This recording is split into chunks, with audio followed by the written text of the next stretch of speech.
Buenas noches a todos, bienvenidos a una clase más del Centro de Estudios Noágidas de la Fundación Orahaim.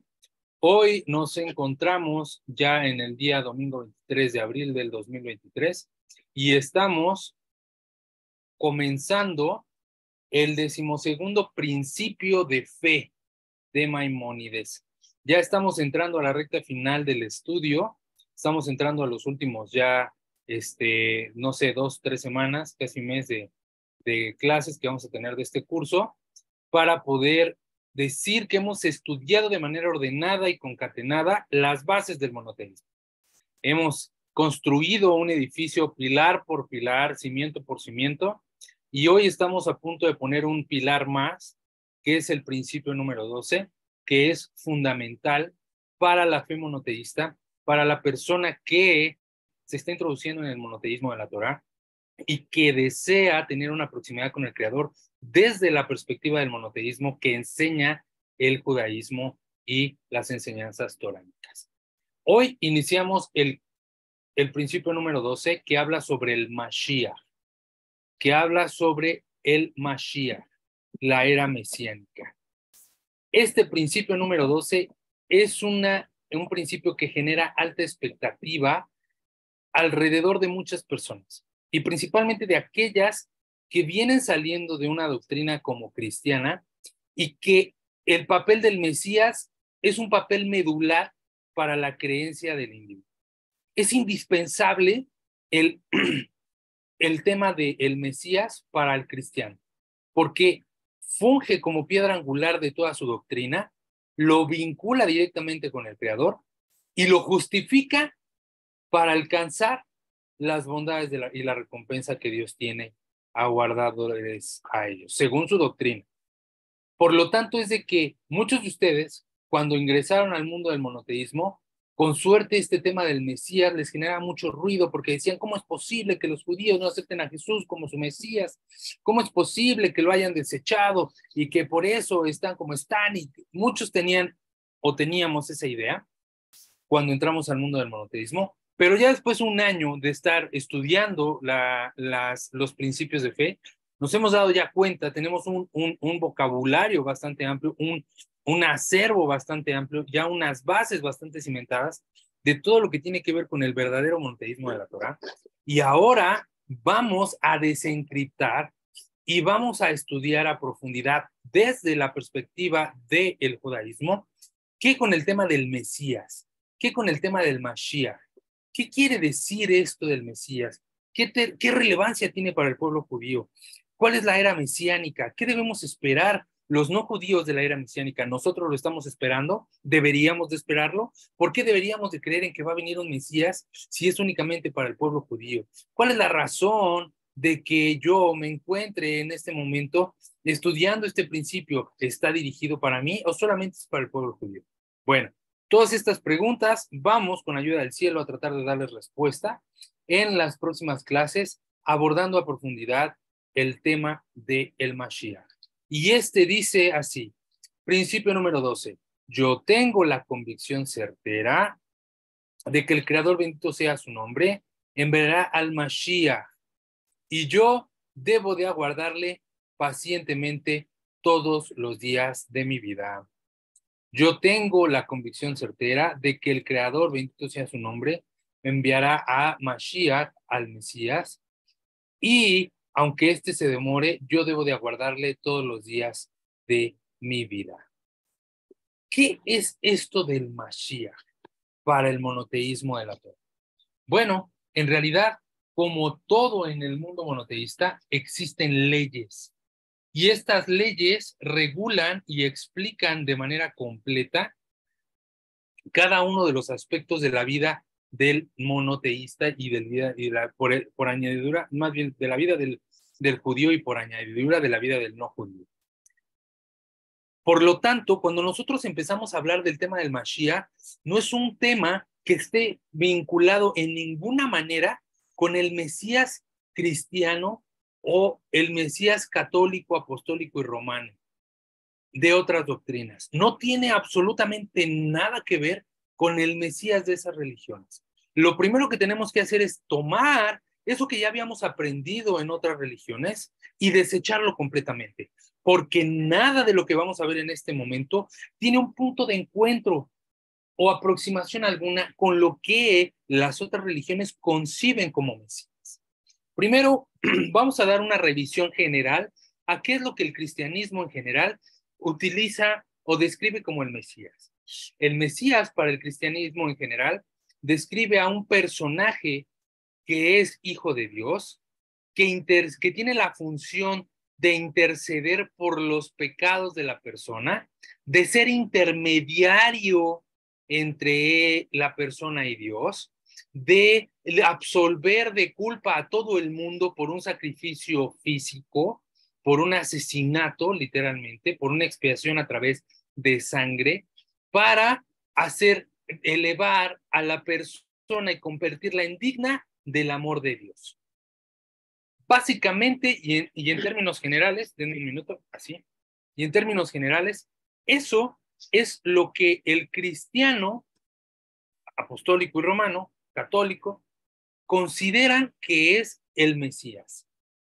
Una suerte de persona sobrehumana con poderes especiales que tiene la capacidad de hacer magia, que hace profecías, que transforma el agua en vino, que multiplica el pan, que sana enfermos, que tiene superpoderes, que tiene una genealogía no física, que tiene una descendencia mágica y que por esa naturaleza divina que tiene es un Dios, es un hijo de Dios y que por ende nadie puede ir al Padre si no es a través del Hijo y nadie puede conocer a Dios si no es a través de Él. Ya desde ahí nosotros nos estamos dando cuenta, ya podemos, con el nivel de conocimiento que tenemos al día de hoy, podemos observar y darnos cuenta que existen varias imprecisiones y varias desaproximaciones de todo lo que tiene que ver con la Torah y su perspectiva a este Mesías de otras religiones. Sin embargo, vamos a hacer una puntual revisión y una puntual acentuación en tres aspectos. La naturaleza del Mesías. Este Mesías cristiano, del cual las religiones que no son monoteístas hablan. Su naturaleza es una naturaleza anatural. ¿Qué quiere decir esto? Que no fue concebido por un proceso natural como el que todos los grandes personajes de la Biblia, de la Torá, fueron concebidos. Por ejemplo, él dice que fue concebido por la migaja o por el Espíritu Santo. Es decir, que bajó un alma en forma de paloma, se posó en el vientre de una mujer virgen y que concibió a un hijo al cual llamó Jesús. Y que este hijo era, por su naturaleza divina, descendiente de Dios. Y que era el representante de Dios en este mundo y el intercesor entre el mundo y el Dios Padre, ¿no? Yo quisiera preguntarles a ustedes, de todo lo que hemos venido estudiando en los 13 principios, no todos los 13, pero bueno, los 11 ya principios de fe que llevamos, ¿ustedes han observado en algún momento que Dios rompa el sistema natural de engendramiento y reproducción de las personas para poder concebir un alma especial que tenga que cumplir una misión divina en nombre de Dios en este mundo? ¿Ustedes alguna vez han escuchado una historia así? ¿La hemos contado en este momento en el curso? Estimada Magali. Bueno, Dios, nuestro creador, Hashem, él no va a utilizar una vía que sea mágica para poder dar el mensaje o llevar el mensaje de salvación a la raza humana. Eso es un error. Es un error que nos hicieron creer y que yo creí, porque esa es la realidad, que todos venimos del cristianismo. Pero que ahora yo entiendo en mi conocimiento y gracias a que encontramos a la fundación, que eso no es así y que ahora no sé si me avergüenza haber creído una cosa así. Estoy minimizando el poder de Dios, estoy minimizándolo a un hombre, a un ser creado que ahora entiendo que Dios está en todo y en todos y que Él es el que tiene el control de todo y que si Él lo permite, si Él permite todas las cosas que pasan en el mundo, es porque Él así Él lo decide. O sea que no estamos enajenados ni perdidos en el mundo. Dios está allí en control. Yo lo he entendido así. Pero el Eterno no va a cambiar su manera establecida por él de cómo va a llegar una persona a este mundo para ser el Mesías, el Mashiach. No Correcto. no va a ser de otra manera mágica ni nada de eso. Correcto. Yo tengo otra aportación. Sí.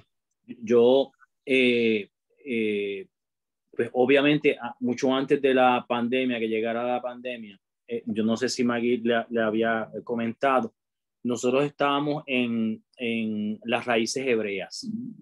Y una de las cosas que por eso fue que a mí hay que buscar y no solamente buscar, hay que verlo como lo ven el pueblo judío, es análisis. Hay que analizarlo. Y esto a mí me llevó al análisis y yo dejé de creer aquí primeramente Mucho antes que yo. En la familia. Yo lo pensaba para decírselo a Maggie, pero cuando oraba yo decía, no, yo oro, Maggie, yo oro. Y oraba el Eterno y ahí lo dejaba. Entonces, ¿qué sucede? Varias cosas. Uno, el Eterno no va a romper uno de los mandamientos y en este caso, el tomar una mujer y un espíritu, como dicen los católicos, entrar ya se está rompiendo uno de los mandamientos. Segundo, cuando yo vi lo que creía el pueblo, las leyes raíces hebreas, esto se cae de la mata.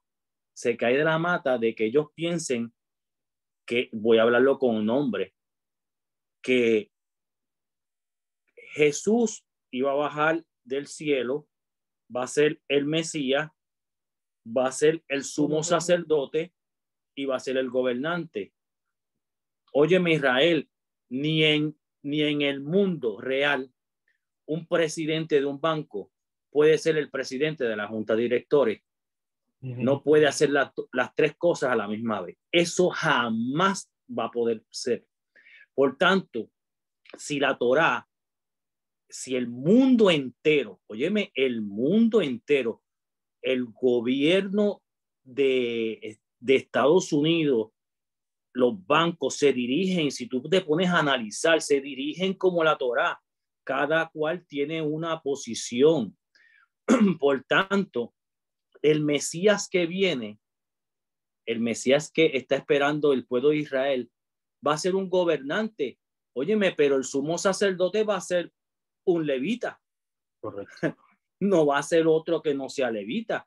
Y es totalmente diferente en posición y rango.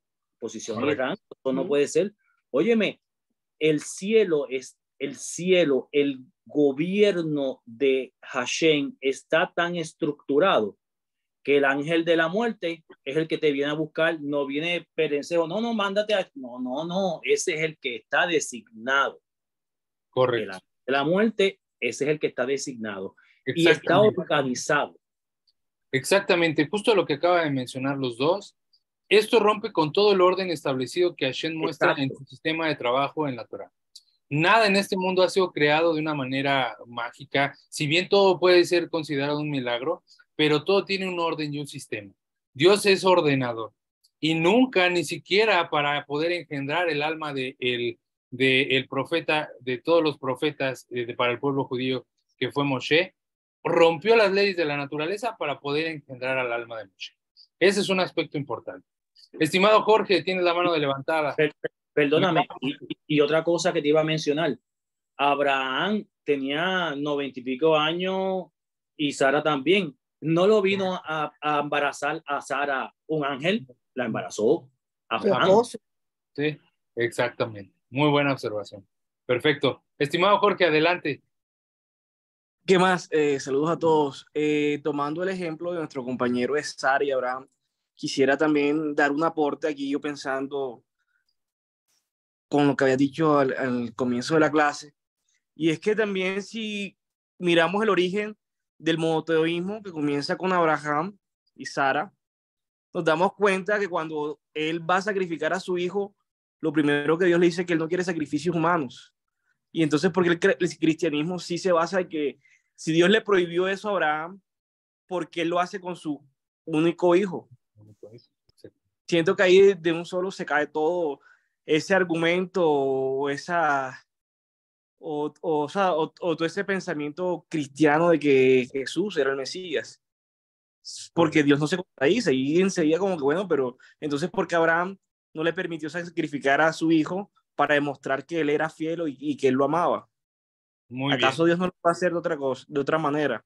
Y también, por otro lado, trayendo a colación los comentarios que hicieron los otros compañeros, es que este tipo de relatos también vienen de otras culturas, de que una paloma o el ganso, que era Zeus, embarazaba a mujeres vírgenes, y eso también lleva de la mano a que gran parte del cristianismo se difundió gracias al Imperio Romano, y simplemente fue tomar unos relatos y relatos que ya tenían y acomodarlos a esta versión o a este tipo de creencia. Correcto. Excelentes aportaciones, muchas gracias. Me da gusto que tengan estos aportes porque quiere decir que hemos conectado muy bien con las enseñanzas toránicas. Y esas observaciones que han hecho son las claves que ahora ya podemos ver, que ahora podemos entender después de haber entendido cómo es que Dios funciona, cómo es que Dios opera en este mundo. Primero, obviamente que ya podemos darnos cuenta de que Dios, para poder hacer la voluntad, para poder llevar a cabo su voluntad, no requiere de romper las leyes de la naturaleza.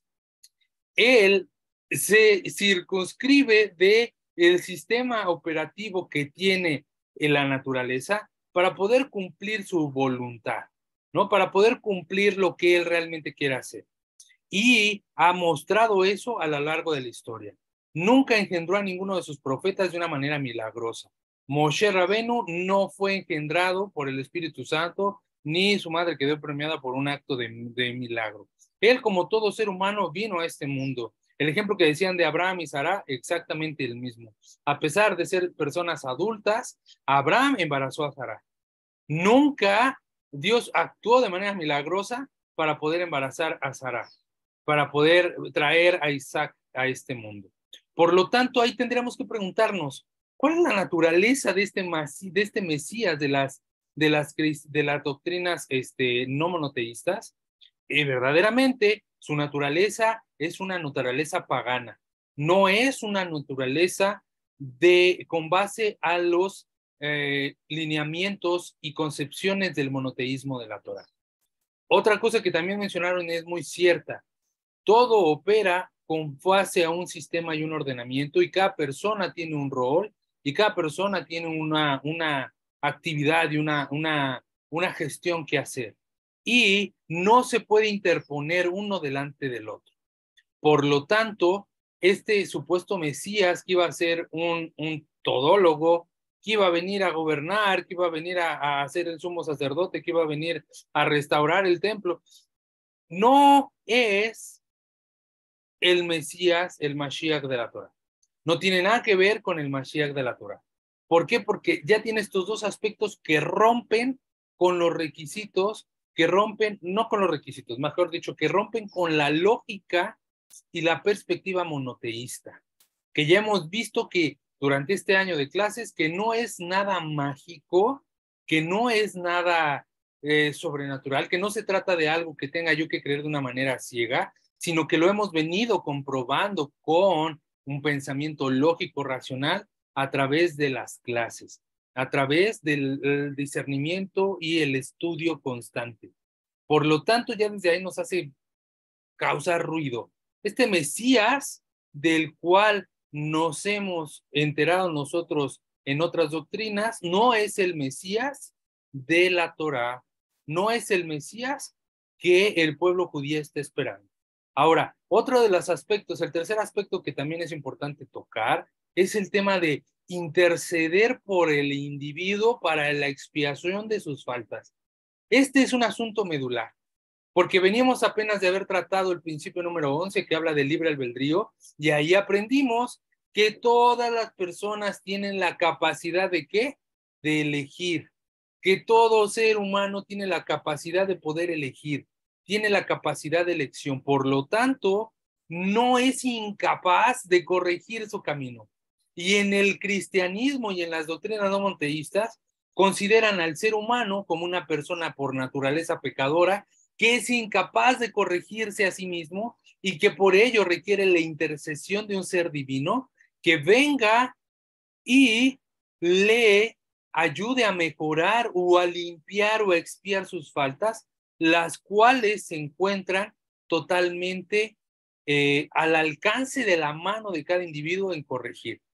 Es decir, que el cristianismo y el catolicismo ponen en una naturaleza pecadora al ser humano, incapaz de corregirse por sí mismo, incapaz de poder ser mejor, y delegan toda esa responsabilidad a este acto de reivindicación carnal, de este sacrificio de sangre que este individuo creó en una exposición pública para la expiación de los pecados. Esa es y además que ese es el eje medular de la doctrina del cristianismo. O sea, toda la doctrina cristiana está medularmente establecida en ese punto, en Cristo Jesús, Cristo como el Salvador de la persona transgresora, y que sin él no podría existir, y que sin él no podría haber una reivindicación, y que sin él no podría haber una relación con Dios.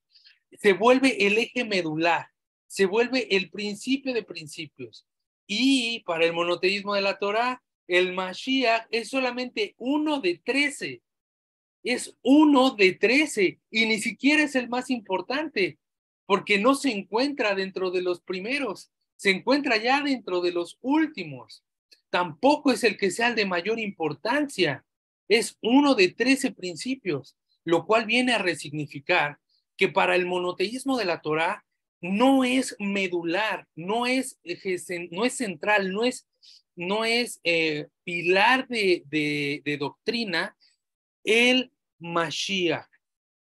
Existen todavía otros 11 principios previos que son necesarios para el sostenimiento y construcción de este edificio llamado monoteísmo, que la persona debe de construir ladrillo a ladrillo, palmo a palmo, de manera ordenada, pausada, interiorizando, comprendiendo la naturaleza del Creador, su naturaleza divina, la forma en cómo se comunica el Creador con la persona, cómo es que debe de hablar, por qué es apropiado orar al Creador, cuál es la razón, la naturaleza de la plegaria, cuál es el origen de las profecías, cuáles son los requisitos incluso que requiere de tener un profeta para poder ser considerado profeta, cuál es el orden y las leyes que tiene el Creador para todos los aspectos de la Torá, cómo todo se encuentra regulado, establecido como un mecanismo muy operable, de manera clara. Y esto hace, en contraposición con el Mesías de las doctrinas no monoteístas, que nos demos cuenta que no tiene nada que ver, que no tiene absolutamente nada que ver el Mesías de la Torá con el Mesías de las doctrinas no monoteístas. Ahora, si queremos complementar más esto y profundizarlo más, les recomiendo el libro del verdadero Mashiach, del verdadero Mesías. Es un libro que hemos compartido en este curso en varias ocasiones. Léanselo, profundicen, ahí va a tener argumentos en donde van a poder debatir ustedes mismos con los principios que tenían anteriormente expuestos, y ahí van a poder encontrar las razones de por qué Jesús no es considerado el Mesías y por qué el Mesías de la Torá, el Mashiach, no es uno de los pilares centrales del judaísmo. Es solamente uno de 13. Teniendo esto en cuenta, entonces ahora sí podemos hablar de realmente qué es el Mashiach y por qué forma parte de uno de 13 de los principios de fe.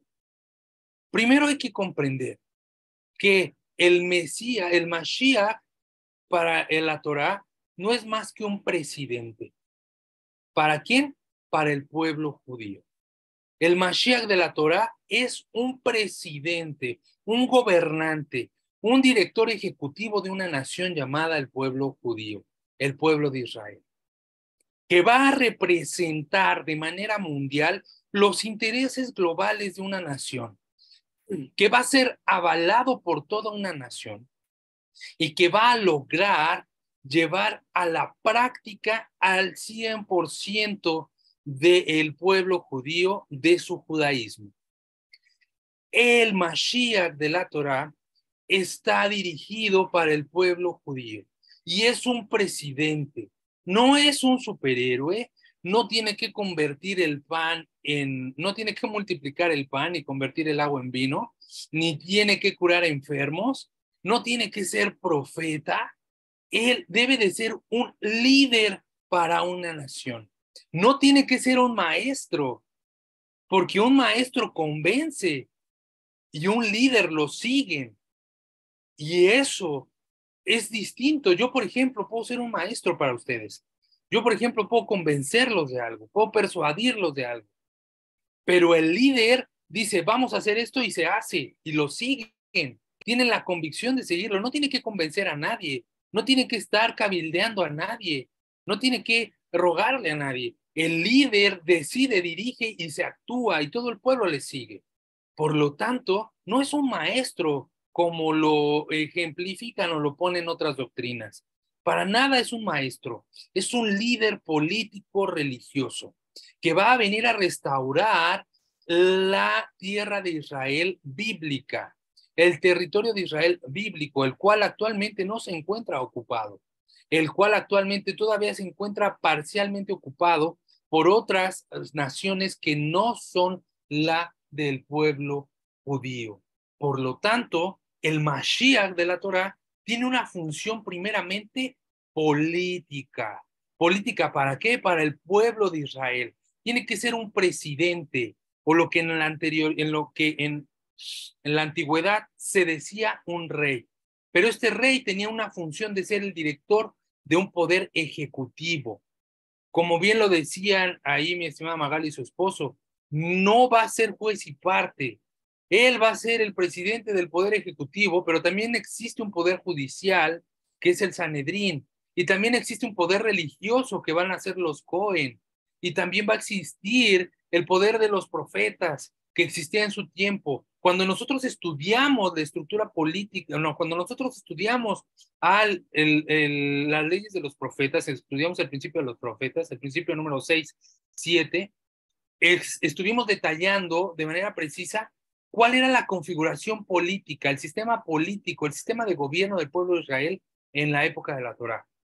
Y dijimos que se dividía en 4 poderes: el Melech, el rey, el Cohen, el sacerdote, los Shofet, los jueces, y el profeta, los Nebim, los cuales en acróstico formaban la palabra Mishkan, que era templo, que nos hacía referencia a que la presencia de Dios habita en donde está la división de poderes. Por lo tanto, el sistema político de gobierno del pueblo de Israel, toránico, es un sistema dividido en 4 poderes. Y el Mesías, el Mashiach, va a ser el representante de uno de esos 4. No es el líder de los 4. Es el representante, es el líder de uno de esos 4 poderes. ¿Es una tarea titánica la que tiene que lograr? Sí, por supuesto. Va a tener que juntar a todo un pueblo y hacerlo practicar, también es una realidad. Pero para nada va a tener que levantar a los muertos, ni va a tener que revivir, sanar a los enfermos, ni va a tener que partir el mar en 2, ni va a tener que hacer cualquier tipo de sortilegios para que digan, él es el Mesías, él es el Mashiach. No hay necesidad de eso. Él no va a venir a convencer a nadie. Él no va a venir a convencer a nadie, sino que su mismo poder político y liderazgo frente al pueblo va a convertirlo, lo va a consolidar como el Mashiach del pueblo de Israel. Nos damos cuenta en esta primera aproximación que todo lo que hemos entendido en el pasado sobre el Mesías no es ni siquiera la sombra de lo que desde el monoteísmo de la Torá es realmente el Mesías para el judaísmo. Por lo tanto, tenemos que comprender ya desde esta perspectiva que nosotros como no judíos, ¿qué tipo de relación tenemos? Hasta el momento hemos visto que todo lo que nos ha dicho Israel aplica para el pueblo judío. Es un presidente, es un líder religioso, político que va a estar al frente del pueblo judío, que va a hacer que todos los judíos practiquen, que va a regresar a todos los judíos dispersos en el mundo para vivir en la tierra prometida de Israel, la tierra de la Torá, el Israel de la Torá, del pueblo judío. Pero nosotros, ¿qué pintamos ahí? ¿Por qué tendríamos que saber que esto debe de existir para el pueblo de Israel? Digo, está bien que, bueno, pues ellos que lo vivan, ellos que lo luchen y lo hagan. Bueno, ¿cuál es el papel que nosotros los no judíos jugamos? Uno, vamos a hablar solamente uno de muchos que vamos a ir hablando sobre el transcurso de las clases. Desde esta categoría de Israel como nación independiente, tiene una participación política y una representación en un sistema llamado las Naciones Unidas. El sistema de las Naciones Unidas no es más que la conglomeración de representaciones de varios países a nivel mundial que en conjunto tratan de subsanar de una forma equilibrada las mejores decisiones para poder llevar al mundo a un mejor cauce, ¿no? Atienden aspectos de hambruna, guerra, conflictos bélicos, economía. Actualmente, las Naciones Unidas se encuentran desatendiendo la importancia de Israel como Estado de Torá, como líder del mundo. Se encuentran desatendiendo esto. ¿Por qué? Porque lo que están haciendo es gobernar para los propios intereses de cada nación, tomando en cuenta que lo que tiene cada nación como riqueza no es su gente, sino son sus recursos naturales, su poder económico, su poder bélico. Por lo tanto, si queremos hablar de un líder a nivel mundial para el pueblo, a nivel mundial, no solo para el pueblo de Israel, sino para el mundo, tenemos que hablar de que las naciones tenemos que empezar a concientizar de nuestra participación activa, en la elevación de conciencia y la moralidad de nuestra nación. Es decir, primero, tomar y caer en cuenta de que tenemos una naturaleza doble, que no solamente es física, sino que también es espiritual, y que por ello requerimos de atenderla para poder elevar nuestra vida moral y nuestra sociedad. Actualmente, el mundo está cayendo en una declive de moralidad. Nos estamos dando cuenta que cada vez más se pierden bases morales por darle una prioridad distinta, un equilibrio distinto a los valores de libertad, más que a los valores de la ética, más que a los valores de justicia.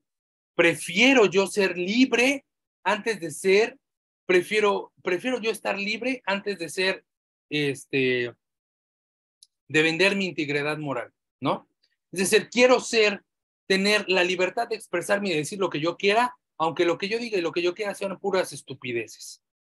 O causen o afecten o atenten a la libertad de alguien más. Hemos invertido la escala de moralidad de valores y en el mundo occidental la libertad se encuentra por encima del honor. Por ejemplo, siendo que en el mundo oriental el honor se encuentra por encima del valor de la vida, ¿no?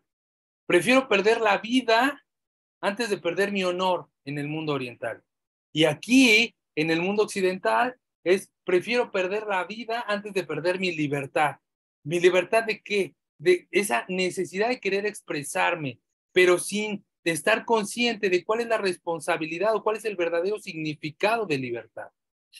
Y ese propósito se ha perdido en las naciones. Ahora, nosotros estamos estudiando esto. ¿Y para qué lo estamos estudiando? No lo estamos estudiando únicamente para poder engrosar nuestro conocimiento y tener una libreta más con un tema y para poder tener una bibliografía más ancha. No, lo que estamos haciendo es poder moralizarnos, caer en cuenta de que somos responsables de nuestro entorno. Recuerden que hablábamos de cuál es la manera en cómo el hombre se vincula con Dios. Se vincula de 3 formas. O cómo puedes conocer a un hombre de cómo se vincula con Dios. Repito, cómo la persona se vincula con Dios se vincula de 3 maneras. ¿Cómo es con su prójimo? ¿Cómo es consigo mismo? ¿Y cómo es su comunicación con Dios? Porque los tres son un reflejo de la existencia del Creador. Si yo creo que no tengo ninguna responsabilidad social con mi entorno, no estoy desarrollando este mundo para ser mejor. El no judío tiene la responsabilidad de hacer de este mundo una morada para Hashem. ¿Y cómo vamos a hacer de este mundo una morada para Hashem? Primero, respetando una división de poderes.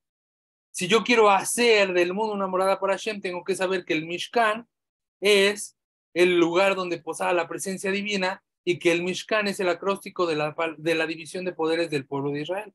Por lo tanto, yo si quiero hacer de este mundo un lugar agradable para que more la presencia divina, debo de hacer de este mundo un mundo justo, un mundo equilibrado, un mundo que respete las leyes, un mundo que regule, un mundo que se autorregule, un mundo que regenere, un mundo que respete, un mundo que prospere y que se desarrolle, que sea autosustentable. Y si ustedes se dan cuenta, eso ya existe. Muchas organizaciones civiles, muchas ONGs trabajan en pro de sustentar el mundo. Ya existen muchas que trabajan en hacer campañas de concientización, pero a veces nosotros nos vemos muy ajenos de ese tipo de cosas. Que lo hagan ellos, que a eso se dedican, que a ellos les gusta. Yo voy a conectarme con Dios para hacer de este mundo un lugar mejor. Y eso y nada es lo mismo.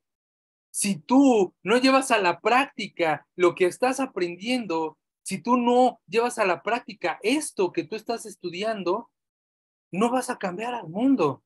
Mucha gente dice, no, yo voy a hacer de este mundo un lugar mejor predicando la palabra de Dios y vamos a hacer una campaña de evangelización. No, ese no es el objetivo.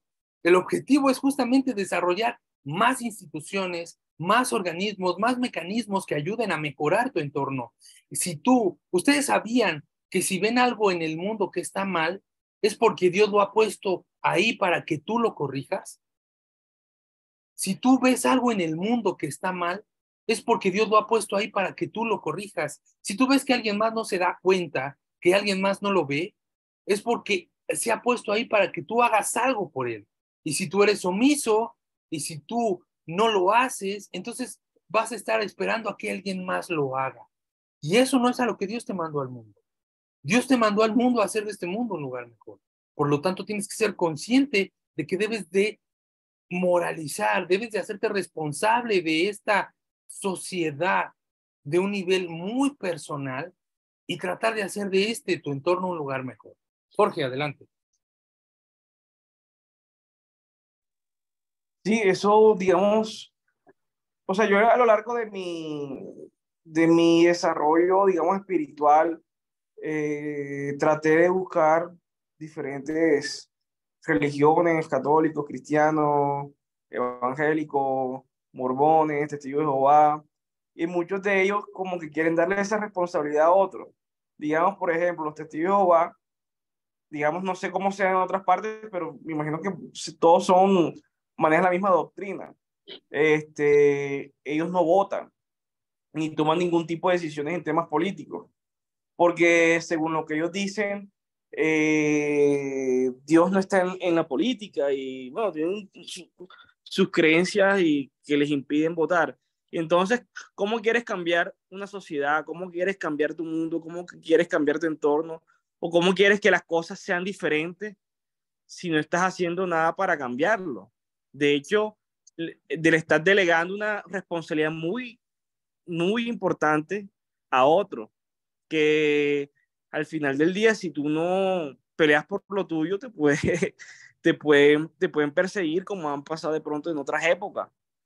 Claro. Y por eso es importante tener cierto activismo, o sea, no tanto un activismo, pero sí tener una responsabilidad en conciencia en quién voto, qué tipo de leyes apruebo, qué no apruebo, porque al final los políticos toman decisiones según lo que la gente quiera, sea bueno o sea malo.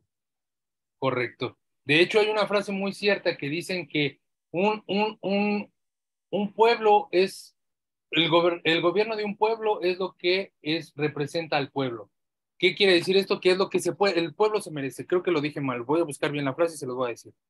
Pero lo que quiero decir es de que muchas veces nosotros decimos, no, es que el mal gobierno, no, es que los políticos roban, no, es que ellos, oye, pero ¿qué estás haciendo para cambiarlo? ¿Qué tanto te involucras en la toma de decisiones de tu comunidad? Si cuando te toca hacer una asamblea vecinal no acudes, no participas, vives en un fraccionamiento y no quieres participar en la asamblea vecinal porque dicen, no, son puros chismes, puros pleitos, nadie se pone de acuerdo. Oye, pues si tú estás viendo eso, contribuye a que haya un orden, contribuye a que eso se mejore, contribuye a que haya una convivencia mejor. El que te involucres también hace que tú vivas, que tú hagas de ese pequeño entorno, de ese pequeño lugar, un lugar mejor. Y eso es parte de la responsabilidad social, ¿no? No, y aparte de eso, el conocimiento de las leyes, porque es que, no, que el gobierno no sirve, que toca cambiar las leyes, pero ¿qué leyes toca cambiar? ¿Qué artículo consideras que no permite el correcto desarrollo? Y eso creo que es uno de los declives de nuestra sociedad. De pronto, digamos, modelos como los griegos, ellos tienen sus asambleas y los ciudadanos que estaban capacitados para votar, porque no votaba todo el mundo, votaban de pronto las personas más sabias o con mayor conocimiento, tomaban, digamos, esa responsabilidad. Y hoy en día, lastimosamente, sí considero que todos deberíamos votar, pero todos deberíamos tener al menos conocimiento o estar, digamos, empapados en el tema para tomar las mejores decisiones. Siquiera. Interesados, porque no, que vamos a marchar por cambiar el sistema, porque viene el gobierno. Pero ¿qué quieres cambiar? Mira lo que pasó en Chile, que hicieron una constituyente y ahora no saben qué modificar.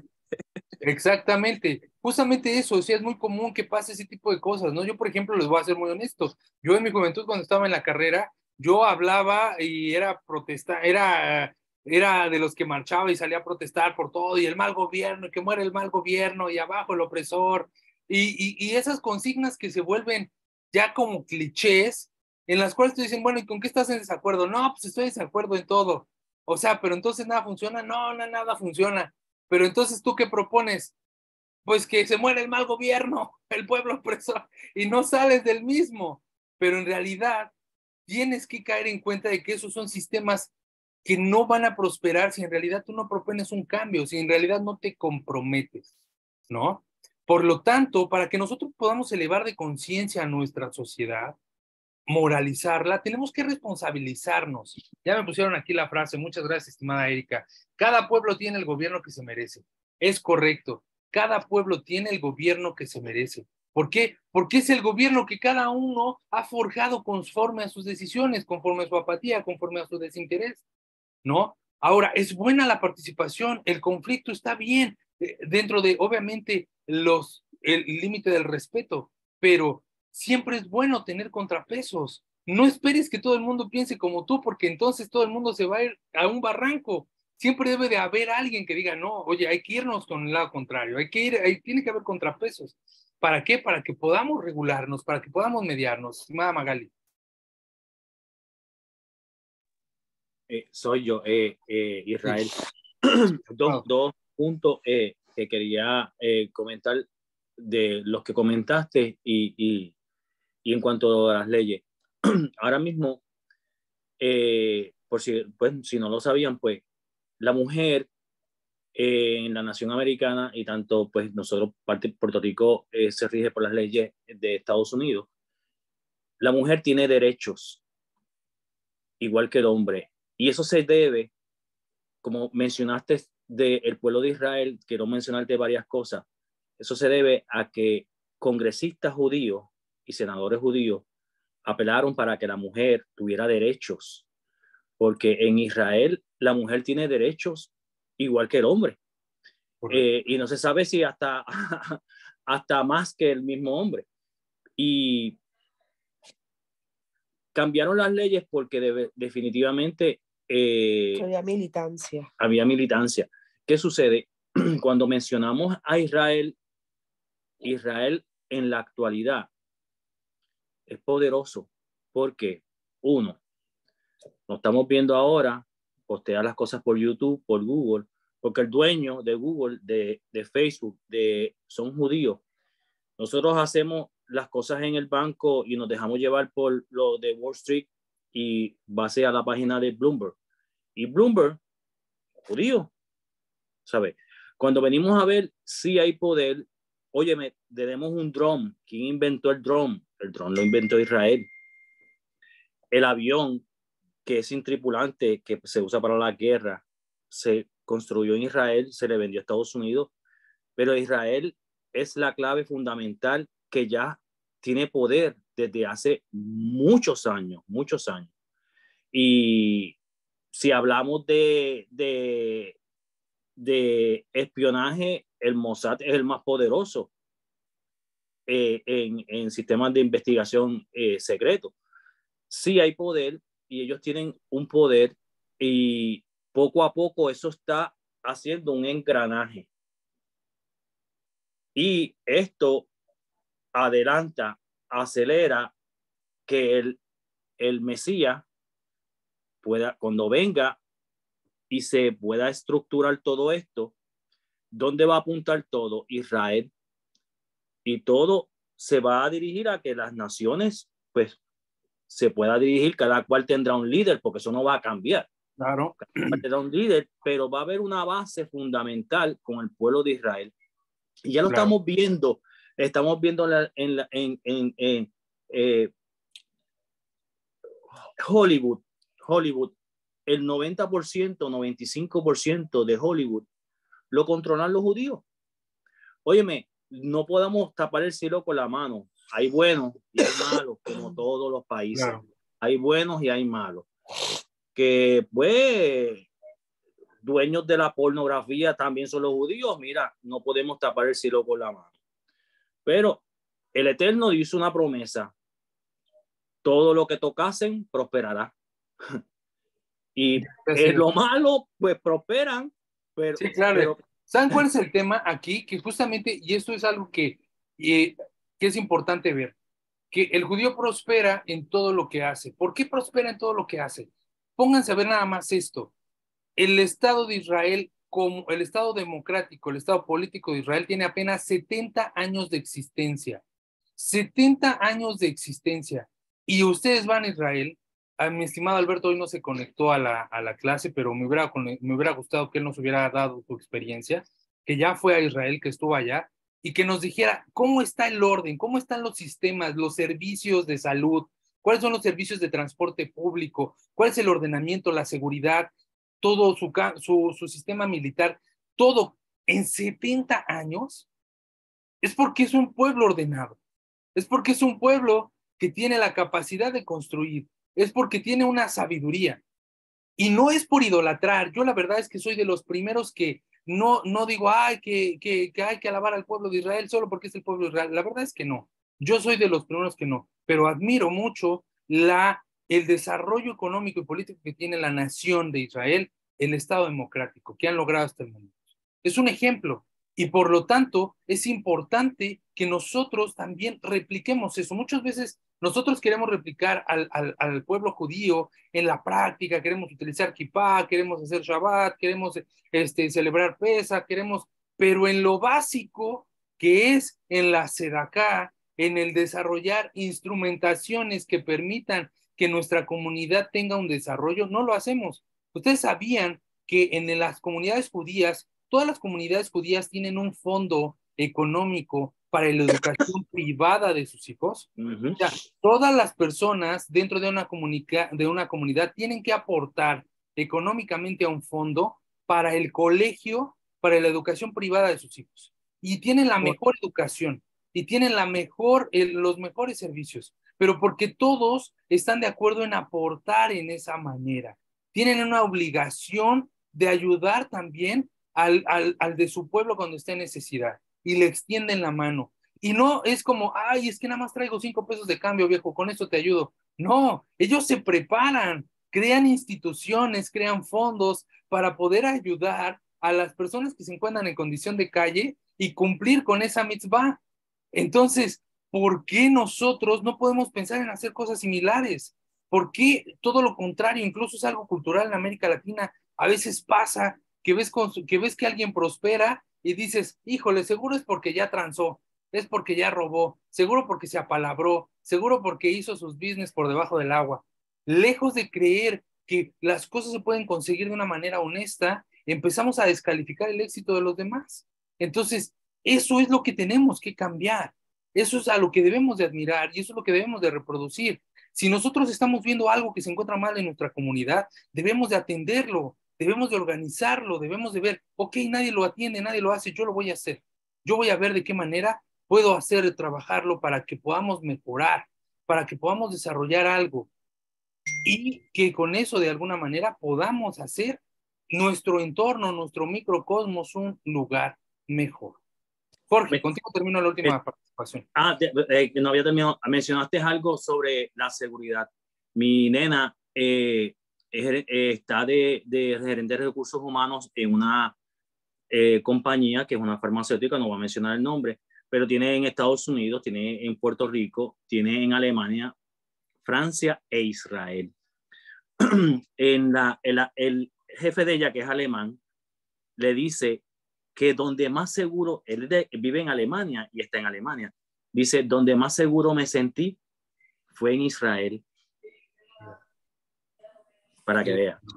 Para que veamos el sistema de seguridad. Muy bien, estimado, muchas gracias. Estimado Jorge, contigo termino. Sí, no, quería decir que a veces uno, porque también he cometido ese error, de que no, que quiero cambiar el hambre en África, tengo que ir a África, que hay muchos niños pobres, que tal, pero en mi vecindario también puede haber en 2, 3 barrios más abajo, niños pasando hambre, o hasta en tu misma familia puedes encontrar personas pasando necesidades, y no solo en temas económicos, sino también en temas de conciencia. O sea, si tú no puedes cambiar tu entorno, ¿cómo vas a cambiar el mundo? Decía un mariscal de Estados Unidos, de que si tú no eres capaz de tender tu cama, tampoco no serás capaz de cambiar el mundo. Correcto, correcto, muy buena observación también. Justamente es eso lo que tiene que ver con el monoteísmo de la Torá. Justo eso es lo que tiene que ver con el aspecto de Mashiach, con esta parte que estamos viendo nosotros. O sea, ¿en qué manera? De manera inicial, este es uno de los varios aspectos que vamos a ir abordando, pero de manera inicial, lo que nosotros tenemos que hacer es comprender que Mashiach es un estado de conciencia. Es un estado de conciencia.